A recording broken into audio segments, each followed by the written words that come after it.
Letting go of a partner or a spouse or a family that comes as a result of separation or divorce, which may have been caused by you or by them or by both of you or then by circumstance.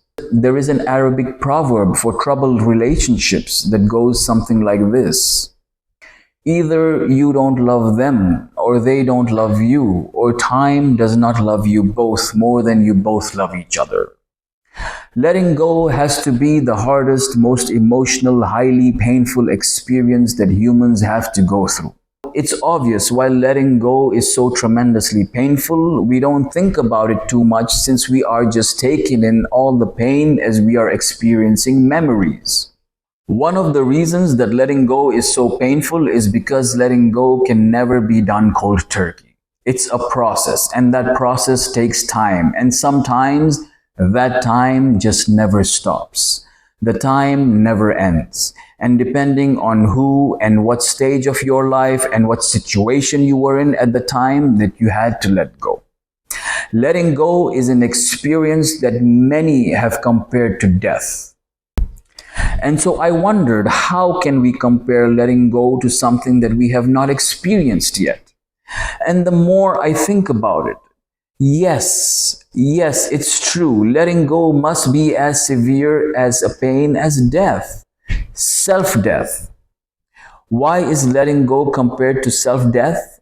Because death is a moment of transition in your life where your physical form is transferring of state from motion to motionless, from flow to still, from movement to complete silence. Your body is helpless and motionless while your soul is being removed. It does not matter your religious background. It does not matter your culture. It does not matter your beliefs. Studies show that 74% of humans agree that the soul is an entity of its own that is housed in a body for as long as the body is temporarily here on earth. So that process of the soul being removed from your body is apparently painful. Maybe it's painful from a physical point of view. I don't know, I'm alive still. But it surely is painful if you take it from a metaphysical approach. It's painful because we know that souls have the ability for feelings. It's painful because it's time to say goodbye.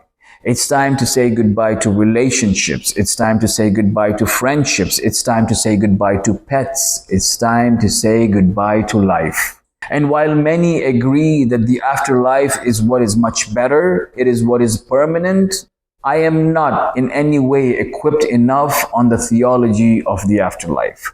I'm here to talk about letting go and how letting go is truly metaphorically similar to death. You must die and your soul must be removed from all relationships that once pleased you. There is a famous saying that goes something like this.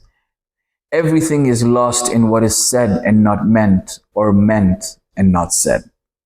In a situation where you have lost a loved one or you have lost completely, then your only next best option is to find yourself. Because until you don't find yourself, you will continue losing the people that come into your life. And I can almost guarantee you that as you sit here right now through this session, and if I ask you to recollect on how many people you've lost in your life, in terms of how many relationships have you been in which ended up and where you had to let go of the person. And so if you think about how many times this has happened, you will start understanding that there is a problem here. There is a pattern here. And ask yourself this. What is life trying to tell me about the situation? What is life trying to teach me here? And if this is the first time that you are in this place, then this is the best time to stop everything around you and turn all the focus on yourself and ask yourself this. Hey, what just happened? What am I supposed to learn here so that I never have to go through this again? Take this time, my friends. Take this time to go in, to go deep, to go within. Because these moments tell you so much about yourself. And because of that, you should not be in any hurry to come out of here. Sit here for a while. Sit with your feelings for a while. Sit here with your pain for a while. Understand why you got here. Understand why you're losing people. Understand why you've lost. It may have not been your fault. It may have been all your fault. If it was your fault, it's easier to understand why the relationship came here. And so changes is required. Changes need to start happening, and changes need to start happening quickly. If you are here because of no fault of your own, if you are here because the other person contributed to the breakup, if you are here because the other person just wanted to move on, if you are here for any reason other than it being your fault, then again, you need to take a step back and look at yourself and ask yourself this question. What just happened? What did I do wrong? What did I do wrong to deserve this? Why am I having to need to go through this pain of letting go of someone who clearly had no value, no respect, no love for this relationship? Why is it me that is suffering? And that right there, my friend, will give you your answer to get you started in the correction process. And in all this confusion, as you try to discover where the problem stemmed from, I will tell you right off the back that it was your fault. You are suffering maybe because you were too weak. Maybe you were too soft.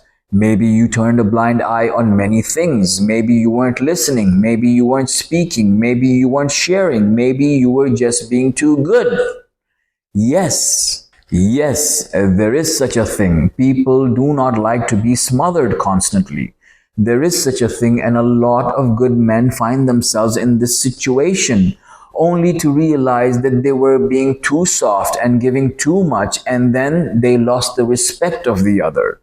When you lose the respect of a woman, there is no reversing that entirely. So what do you do then? You turn the focus on yourself. Okay, the faster you realize that sitting here in your pain is not going to do anything, no one is coming to save you, no one is coming to listen to your story, no one is coming to rescue you, and if anything needs to be done, you are the one who has to get it done. And so while you're sitting here with this pain, you must start beginning to take steps in a different direction. Steps in a direction that will make you unrecognizable. Steps in a direction that will make you unbreakable. Steps in a direction that will never allow you to be here in this situation again. So work on yourself only, and remember this at all times. Any rejection makes way for a new direction. And that new direction begins with you preparing yourself for the journey by leveling up, by changing everything you once knew about yourself and about this life until this point. This pain of letting go is not to be underestimated. The power that comes in this situation, the clarity that comes in these situations will open up the mind and the eyes to understanding, to hearing things and seeing things like never before. But you must help yourself by getting rid of emotions and start replacing them with logic. Okay? Letting go is the toughest thing that a human has to go through in their life. And now you are here too. And so you must decide if you want to suffer in the pain and the memories, or you want to suffer in the changes that you're going to make in yourself to level up. Suffering now is not optional, but where to suffer is entirely your choice.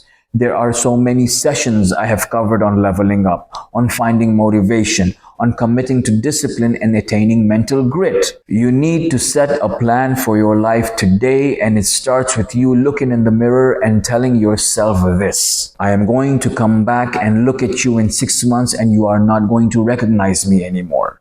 I would have leveled up my thoughts. I would have leveled up my walk. I would have leveled up my talk. I would have leveled up my appearance. I would have leveled up my choices. I would have leveled up my desires. I would have leveled up my bank account. I would have leveled up everything that you thought you knew about me.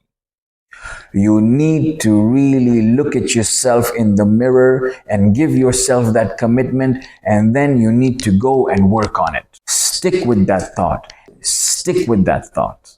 Okay? Stick with me through this transformation journey of yours, because I need you as much as you need me, my friend. Be safe, be positive, Stay focused and keep making the wise decisions as you move forward in life.